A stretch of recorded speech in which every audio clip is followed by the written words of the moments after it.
நீங்கள் பார்த்துக் கொண்டிருப்பது உங்கள் விஜய்.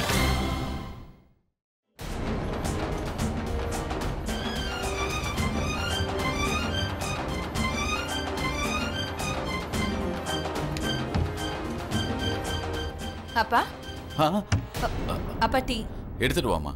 இப்படி வை. தேங்க்யூமா. அப்புறம் உங்க ப்ரிப்பரேஷன்ஸ் எல்லாம் எப்படி போயிட்டு இருக்கு? சூப்பரா போயிட்டு இருக்குப்பா. அதுவும் இல்லாம இன்னைக்கு அக்கா வருங்கால மாமியாரோட ஷாப்பிங் போறாங்க. ஓ. அப்புறம் அப்பா இன்விடேஷன் லிஸ்ட் ரெடி பண்ணிட்டோம். குடு அப்பா, நீங்களும் ஒரு வாட்டி செக் பண்ணிடுங்கப்பா. இந்த லிஸ்ட்ல இருக்கிறவங்கள ஆல்ரெடி நான் இன்வைட் பண்ணிட்டேனே. என்ன அத்தை இன்வைட் பண்ணீங்களா? ஆமாப்பா. ஆனா இவங்க நாளைக்கு வர போறது இல்ல. அவங்க இன்னைக்கு சாயங்காலமே வர போறாங்க. ஓ நோப்பா.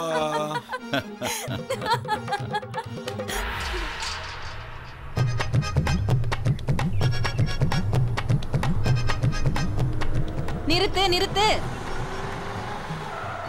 இந்தாப்பா. ஆண்டி டிராவல் பண்ணதுக்கு பணம் கொடுத்துட்டீங்க, சரி. லக்கேஜுக்குன்னு தனியா 30 ரூபா கொடுக்கணும்ல? தனியாவா? தனியா எதுக்குப்பா கொடுக்கணும்? நான் ஃபுல் டாக்ஸி தானே புக் பண்ணேன். அதாவது முன்னாடி பின்னாடி அப்புறம் டிக்கிக்கும் சேர்த்து. தனியா எதுக்கு லக்கேஜ் கேக்குற? இங்க பாருங்கம்மா, நான் சொல்றத கேளுங்க. இங்க எல்லாருமே லக்கேஜுக்கு தனியா தான் பணம் வாங்குவாங்க. எல்லாரும் குளத்துல குதிச்சா அப்புறம் நீயும் போய் குதிப்பியா? உனக்கு ஒண்ணு தெரியுமா? உன்ன மாதிரி ஆளுங்க சின்ன சின்ன தப்பு பண்றதுனால தான் நம்ம நாடு முன்னேறாம இன்னும் அப்படியே இருக்கு. என்னது முன்னேறாம அப்படியே இருக்கா? இந்த வரேன். இங்க பாருங்கம்மா, நான் உங்ககிட்ட வாங்குற 30 ரூபாயால இந்திய பொருளாதாரம் ஒன்னும் குறைஞ்சு போயிட போறது இல்லம்மா, புரிஞ்சுக்குங்க. அப்படின்னா அட இந்த அநியாயத்தை கேளுங்கப்பா, இங்க வாங்க. என்னையா சொல்ற? என்ன ஏமாத்துறது இல்லாம என்ன மிரட்டவும் செய்யறியா? இந்த ஆளை இன்னும் கொஞ்ச நேரம் இங்க விட்டா இந்த வீட்டையே வித்துட்டு நம்மள வெளிய அனுப்பிடுவான். உன்னெல்லாம் நம்பி எப்படி டாக்ஸில வருது? நீங்களே எல்லாரும் பாருங்க இந்த அம்மா பண்ற தமாசை. நான் செஞ்ச வேலைக்கு தானே கூலி கேக்குறேன். அந்த 30 ரூபாய் வாங்கி என்ன வீடா வாங்க போறேன்? நீங்களே சொல்லுங்க. பாலாஜி அண்ணே,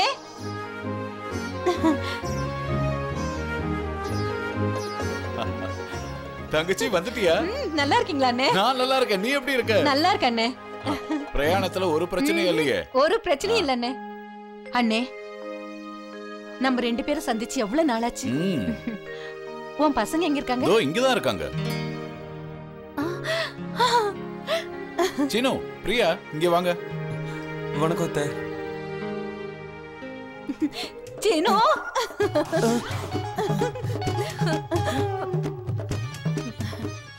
அண்ணே, நம்ம பிரியா எவ்வளவு அழகா இருக்கா.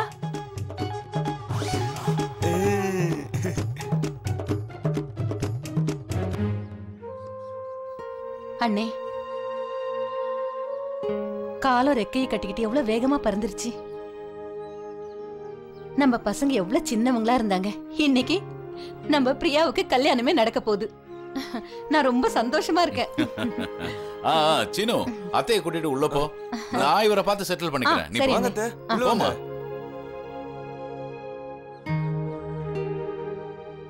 முடிவா எவ்வளவு பணம் வேணுங்கிற? அவங்க வந்ததுக்கு 100 ரூபாய், தனியா லக்கேஜுக்கு 30 ரூபாய். அட எக்ஸ்ட்ரா 30 ரூபாய் எதுக்குங்கறேன்? நீ சொல்றத பார்த்தா லக்கேஜ் என்ன இவங்க 2 பேருக்குள்ள வந்தது? யாருக்கு வாய் அதிகம்? ஒன்ன மாதிரி ஒரு சில டாக்ஸி டிரைவர்ஸால தான் ஊர்ல இருக்கிற எல்லா டாக்ஸி டிரைவர்ஸுக்கும் கெட்ட பேரு. அத்தை, தண்ணி.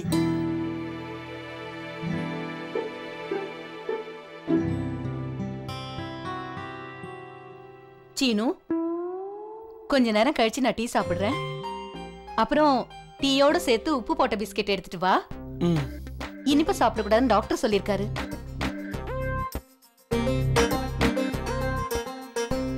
அட பிரியாம்மா, நீ ஏமா அங்கேயே உட்கார்ந்துருக்க? அத்தை கிட்ட பக்கத்துல வந்து உட்காருமா. சரி.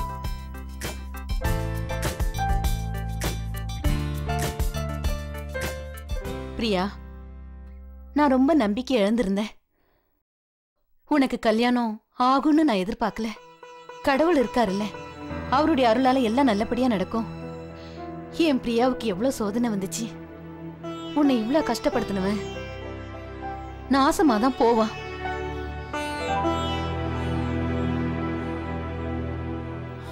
ஆதித்யா ஃபேமிலி முன்னாடி நீ தயவு செஞ்சு இதெல்லாம் பேசாத. ஐயோ, நீங்கெல்லாம் இது வரைக்கும் அவங்க கிட்ட எதுவுமே சொல்லலையா? நாளைக்கு ஒருவேளை யாராவது இத பத்தி சொல்லிட்டாங்கன்னா? ஒன்னும் ஆகாது அத்தை. ஆதித்யாக்கு எல்லாமே தெரியும். அவருக்கு என்னோட கடந்த கால வாழ்க்கையை பத்தி கவலை இல்ல. அப்படின்னா சரிதான். சீனு, இந்த லக்கேஜ் எல்லாம் எடுத்துட்டு போ.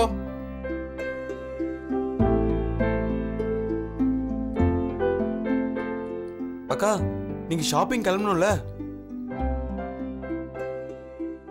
ஆமாமா, ஷாப்பிங் கிளம்பு சீக்கிரம். ஆமாம்மா, போயிட்டு வா.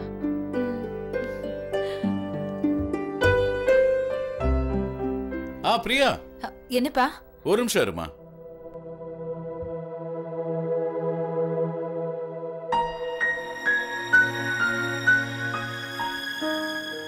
இது எதுக்குப்பா? இதுக்கெல்லாம் ஒரு அவசியமும் இல்ல. வேண்டப்பா. கண்டிப்பா தேவைப்படும். நீ ஷாப்பிங்க்கு போயிட்டு இருக்க, எல்லாத்தையும் உன் விருப்பப்படி வாங்குவாங்கன்னு என்ன நிச்சயம்? உனக்கு எது பிடிச்சிருக்கோ அதை வாங்கிக்கோ. இல்லப்பா, எனக்கு நிஜமாவே தேவைப்படாது. காசை வேஸ்ட் பண்ணாதீங்கப்பா, எடுத்து வைங்க. நீ முதல்ல உன் அம்மா மாதிரி பேசுறத நிறுத்து. நான் என்ன சொல்றேனோ அதை மட்டும் செய். போயிட்டு வா, என்ஜாய் பண்ணு. ஓகேப்பா.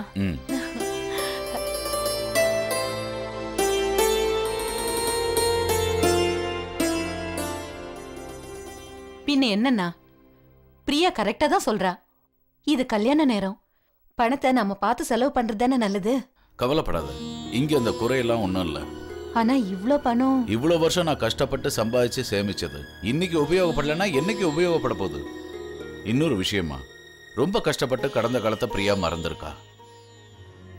அவளுக்கு முன்னாடி தயவு செஞ்சு அவளோட கடந்த காலத்தை பத்தி பேசாத. மறந்து கூட அப்படி செய்யாத. சரிண்ணே. டிராவலிங்னால ரொம்பவும் களைச்சு போயிருப்ப. உள்ள போய் நல்லா ரெஸ்ட் எடுத்துக்க.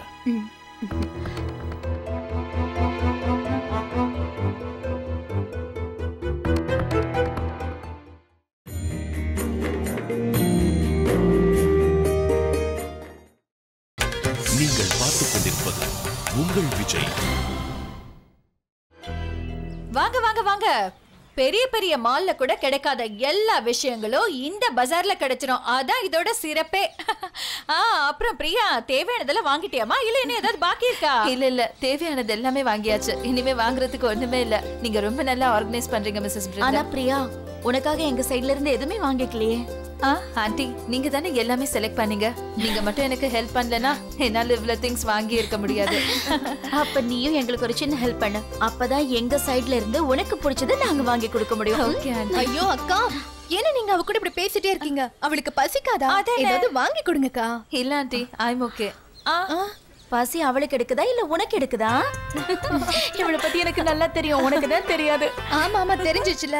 அப்புறம் என்ன நின்னுட்டு இருக்கீங்க? எனக்கு ரொம்ப பசிக்குது. இது உள்ள வைங்க. இதெல்லாம் கார்ல வச்சிருங்க. பத்ரம் கொடு. எதையும் மிஸ் பண்ணிடாம வச்சிருங்க. என்ன பிரியா, மனசுக்குள்ள பட்டாம்பூச்சி சிறகடிச்சு பறக்குதா? எனக்கு கூட கல்யாணத்துக்கு முன்னாடி ரொம்ப பயமா தான் இருந்தது. பசி தூக்கம் எதுவுமே இல்ல. எப்பவுமே நான் பயத்திலேயே இருந்தேன். உனக்கு கூட இப்ப அப்படித்தானே இருக்கு பிரியா? அட வித்யா, உனக்கு ஏன் அப்படி எல்லாம் தோணுச்சுன்னு தெரியுமா? கல்யாணத்துக்கு முன்னாடி உனக்கு கௌதம பத்தி எதுவுமே தெரியாது. ஆனா இவங்களுக்கு அப்படி கிடையவே கிடையாது. ஒருத்தர் பத்தி ஒருத்தர் நல்லாவே தெரியும். புரியுதா?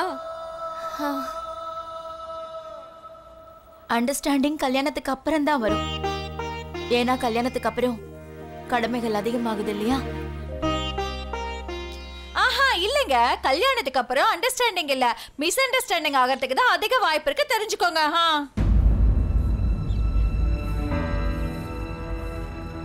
என்ன கேட்டா இந்த கல்யாணம் கசமுசாவில எல்லாம் மாட்டிக்கவே கூடாது. ஆமா. என்ன மிஸ்ஸஸ் பிருந்தா, நான் ஜோக் அடிச்சேம்மா, நான் ஜோக் பண்ணேங்க. இப்ப நீங்களே பாருங்களேன், உங்களை மாதிரி ஆளுங்களை கல்யாண காட்சின்னு பண்ணிக்கலன்னா அப்புறம் என்ன மாதிரி ஆளுங்களை எங்க போவாங்க? சரி சரி, சீக்கிரம் சொல்லுங்க. எல்லாரும் என்ன சாப்பிடுறீங்க? எனக்கு ரொம்ப பசிக்குது. நீ என்னமா சாப்பிடுற? நான் தான் சொன்னேன்ல அவங்களோட பேசக்கூடாதுன்னு.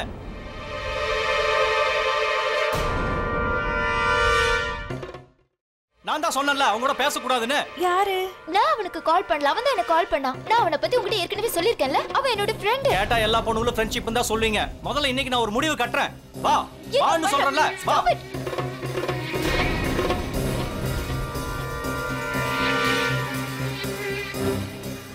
வா வா என் கூட வா. வா சொல்றேன்ல. அவ கைய விடு. ஏய் உன் வேலைய பார்த்துட்டு போ. விடு. அவ கைய விடுன்னு சொல்றேன்ல. விடலன்னா என்ன பண்ணுவ? அவளுக்கு மட்டும் ஏதாவது ஆகட்டும், நான் உன்னை சும்மா விட மாட்டேன். என்ன பண்ணுவ? அந்த பொண்ணோட கைய விடு. ஆண்டி உங்க வேலைய பார்த்துட்டு போங்க. அவ கைய விடுறியா இல்ல போலீஸ கூப்பிடுவா? எல்லாரும் என்ன சொல்றாங்கன்னு உன் காதுல விடலையா? அவ கைய முதல்ல விடு.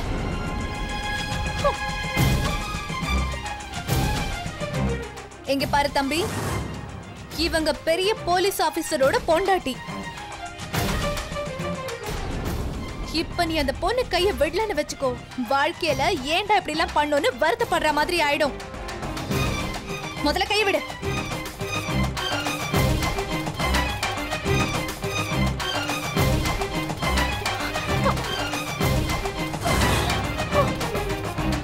உன்னை அப்புறமா பாத்துக்கிறேன்டி.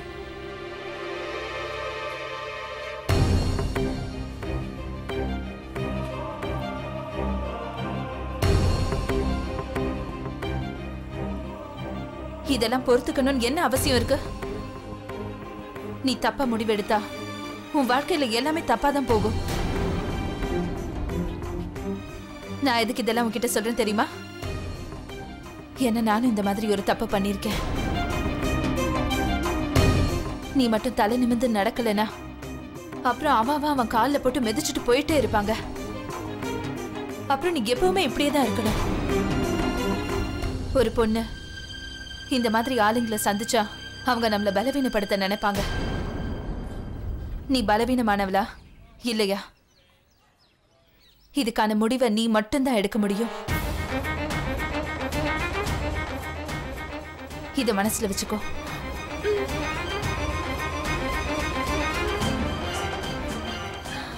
இங்க பாருங்க பாஸ், இந்த பொண்ணு அந்த பையனை ஒரு வழி பண்ணிட்டா. அந்த சண்டை போட்ட பையனோட மூஞ்சி இஞ்சி தின்ன குரங்கு மாதிரி ஆயிடுச்சு. அட சூப்பர்ப்பா, இந்த பொண்ணு நிஜமாவே தைரியமானவ. எஸ்எஸ்பிக்கு மருமகளாகிற தகுதி எல்லாமே இவளுக்கு இருக்குன்னு நான் சொல்லுவேன். எஸ்எஸ்பி சார் பவர்ஃபுல்னா அவரோட மருமக சூப்பர் டூப்பர் பவர்ஃபுல்னு சொல்லலாம். நான் அப்படியே அசந்து போயிட்டேன் Priya. Very good, very good. இங்க பாரு பிரியா, நீ ஏன் அவங்க சண்டைக்காக உன்னோட மூட ஸ்பாயில் பண்ணிக்கிற? இங்க பாரு, பசங்க பொண்ணுங்கன்னா அவங்களுக்குள்ள இந்த மாதிரி சண்டைகள்லாம் வரதான் செய்யும். யாருக்கு தெரியும், இன்னைக்கு அவங்க நமக்கு முன்னாடி இந்த இடத்துல சண்டை போட்டுக்கிறாங்க, நாளைக்கு அவங்க சமாதானமா கூட ஆயிடலாம். இவங்க சண்டைக்காக எதுக்காக நாம நின்னு இப்படி பேசணும்? எனக்கு ரொம்ப பசிக்குது, சீக்கிரமா சாப்பிடலாம்.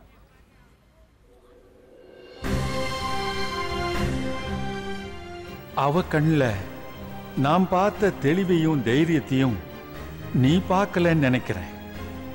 பிரியா மேல எல்லாருக்கும் மரியாதை இருக்கிறதுக்கு காரணமே அவ உண்மையா நடந்துக்கிறான்னு தான். அவ உண்மையை மறைச்சு வைக்கவும் மாட்டா, யாரையும் உண்மையை மறைக்க விடவும் மாட்டா. அட சீக்கிரம் கொண்டு வாங்கப்பா, எங்களுக்கு நிறைய வேலை இருக்கு, நாங்க சீக்கிரம் போகணும். 4 செவத்துக்குள்ள குடும்பம் நடத்தும் போதுதான் ஒருத்தர் ஒருத்தர் நல்லபடியா புரிஞ்சுக்க முடியும்.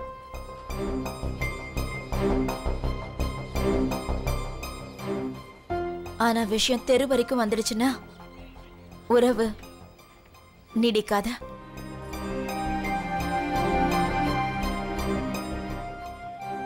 ஆமா, அந்த 4 செவத்துக்குள்ள என்ன நடக்கும் என்ன நடக்காதுங்கிறது அந்த 2 பேருக்கு தவிர வேற யாருக்குமே தெரியாது. அப்படிதானே அத்தை?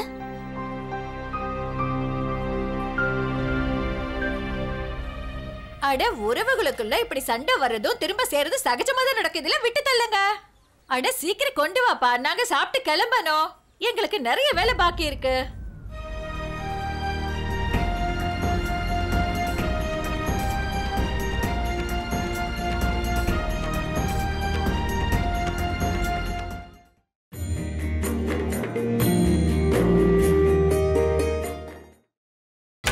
நீங்கள் பார்த்துக் கொண்டிருப்பது உங்கள் விஜய்.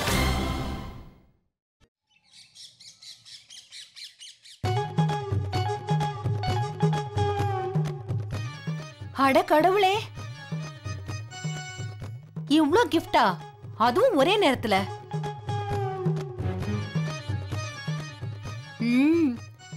கண்டிப்பா இத பிரியாவோட மாமியார் வீட்ல இருந்து அனுப்பியிருப்பாங்க. கண்டிப்பா ஏதாவது ஒரு ஜமீனா தான் இருப்பாங்க. சீனு, பிரியாவோட மாப்பிள்ளை வீட்டுக்காரங்க என்ன பண்றாங்க? அத்த, என்னமோ அப்பா உங்ககிட்ட சொல்லாத மாதிரியே கேக்குறீங்க. அத்த, அக்காவோட மாமனாரு இந்த ஏரியாவோட போலீஸ் ஆபீசர். அப்படியா? இந்த விஷயத்த பாலாஜி அண்ணன் என்கிட்ட சொன்னாரு. போலீஸ் கமிஷனரா இருக்கும்போது காசுக்கு என்ன குறை வரப்போது சொல்லுங்க. ஆனா ஒரு விஷயம் இருக்கு, வருமானமும் அதிகமா இருக்கும், செலவும் அதிகமா இருக்கும். இப்ப பாருங்களேன், நம்ம எல்லாரையும் அவங்களோட கெஸ்ட் ஹவுஸ்ல தங்க வச்சிருக்காங்க. அதுவும் பொண்ணு வீட்டுக்காரங்களுக்கு இந்த காலத்துல எல்லாம் யார் இப்படி உட்கார வச்சு பண்றாங்க? சரியா சொன்னீங்க அத்த. அப்புறம் சீனு, நம்ம மாப்பிள்ள அப்படி என்ன வேலை பாக்குறாரு சொல்லு. அத்த, அது வந்து ஏதோ ஒண்ணு பண்றாங்க. கமிஷனரோட மகன், அது ஒண்ணு போறாதா? எங்க போனாலும் சைரன் சவுண்ட் கேட்கதான் போகுது. சீனு, பிரியாவும் மாப்பிளையும் முதல்ல எங்க சந்திச்சுக்கிட்டாங்க சொல்லு. அது சரி, எங்கயோ சந்திச்சாங்க. நம்ம பொண்ணு மாப்பிள்ள சந்தோஷமா வச்சிருந்தா அதுவே போதும். என்ன சொல்ற சீனு? உங்க அப்பாவை ஏன்டா பாத்துக்கிட்டு இருக்க? அது ஒண்ணு இல்ல அத்த, அது வந்து சரி, இதையாவது சொல்லு. ஊர்வலம் இங்க இருந்து தானே ஆரம்பிக்கும், இல்ல அதுக்காக வேற இடம் ஏதாவது புக் பண்ணிருக்காங்களா? அதான் நீங்க நினைக்கிறது. அதுவும் சரிதான், கமிஷனர் ஆச்சே, தேவைப்பட்டா ஃபுல் போலீஸ் கிரவுண்டே புக் பண்ணுவாரு. பேண்டு வாத்தியம் எல்லாம் தேவைப்படாது, வேணும்னா அங்கிருந்தே வர வச்சுக்கலாம். வாங்க வாங்க. வாங்க. வணக்கம். வணக்கங்க. வணக்கம். வணக்கம். How was your shopping? ரொம்ப நல்லபடியா இருந்தது. ஹாப்பி அம்மா. எல்லாருக்கும் போய் தண்ணி கொண்டு வாமா. சரிப்பா. தங்கச்சி, அவங்கள உனக்கு இன்ட்ரோடியூஸ் பண்ணி வைக்கிறேன். இவங்க தான் மாப்பிள்ளையோட, அதாவது ஆதித்யாவோட அம்மா. வணக்கம். வணக்கங்க. இவங்க தான் ஆதித்யாவோட சித்தி. வணக்கம். உத்ரா. அவங்க தான் வீட்டோட பெரிய மருமக வித்யா. வணக்கம். வணக்கங்க. இவங்க என்னுடைய தங்கச்சி, பேரு பாரதி. இந்தா பச்சீனோ, இந்த பேக் எல்லாம் கொண்டு போய் உள்ளவே. சரிங்க, கொடுங்க. பாத்து உள்ள வச்சிடு. நீங்க உட்காருங்க. Be comfortable. வா.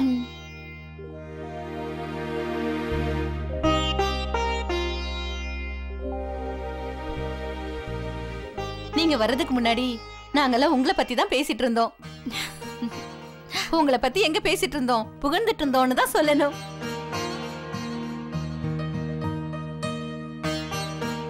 இல்லையா சீனு? ஆமாங்க அத்தை. எங்க பிரியா ரொம்ப பாக்கியசாலி. சின்ன வயசுல அவளுக்கு பிடிச்ச கதையை சொல்லலனா தூங்கவே மாட்டா. சின்ன வயசுல இருந்து ரொம்ப அன்பான புத்திசாலியான பொண்ணு. நீங்க ரொம்ப சரியா தான் சொல்றீங்க.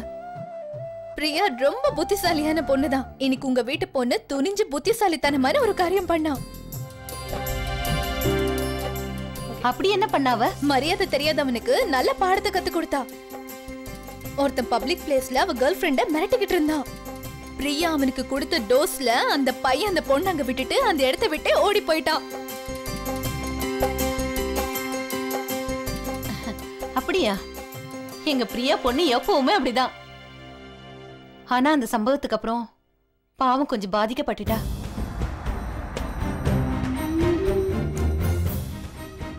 கடவுள் அருளால அந்த நாள் அவ மறந்துட்டா. பாவம் அதை நினைச்சு அவ ஒரு நடமாடும் பொணமாவே மாறிட்டா.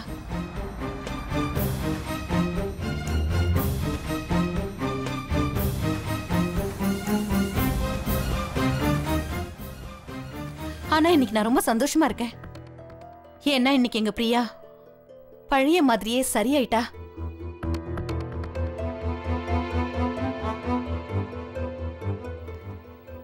தண்ணி எடுத்துக்கோங்க.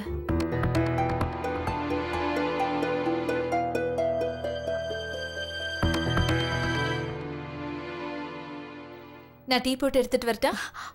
வேண்டாம்மா, இப்பதானே காஃபி குடிச்சிட்டு வந்தோம். இனிமே நாங்க எல்லாரும் நீ போட்டு கொடுக்கிற டீ எதுன்னு குடிக்க போறோம்.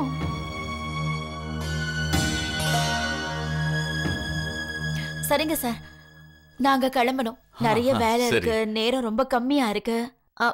அப்புறம் உங்க எல்லாருக்கும் பார்ட்டி ஞாபகம் இருக்குல்ல? பார்ட்டில நான் என்ன பண்ண போறேன் சம்பந்திமா? பசங்களோட பார்ட்டி இது.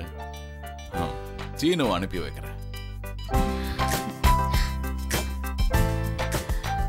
போயிட்டு வாங்க. வாங்க வரும் பிரியா. ஏங்க ஒரு விஷயத்தை உங்களுக்கு சொல்லணும்னு ஆசைப்படுறேன். சொல்லுங்க. எல்லாத்துக்கும் முன்னாடி நான் உங்களுக்கு நன்றியை சொல்லிக்கிறேன்.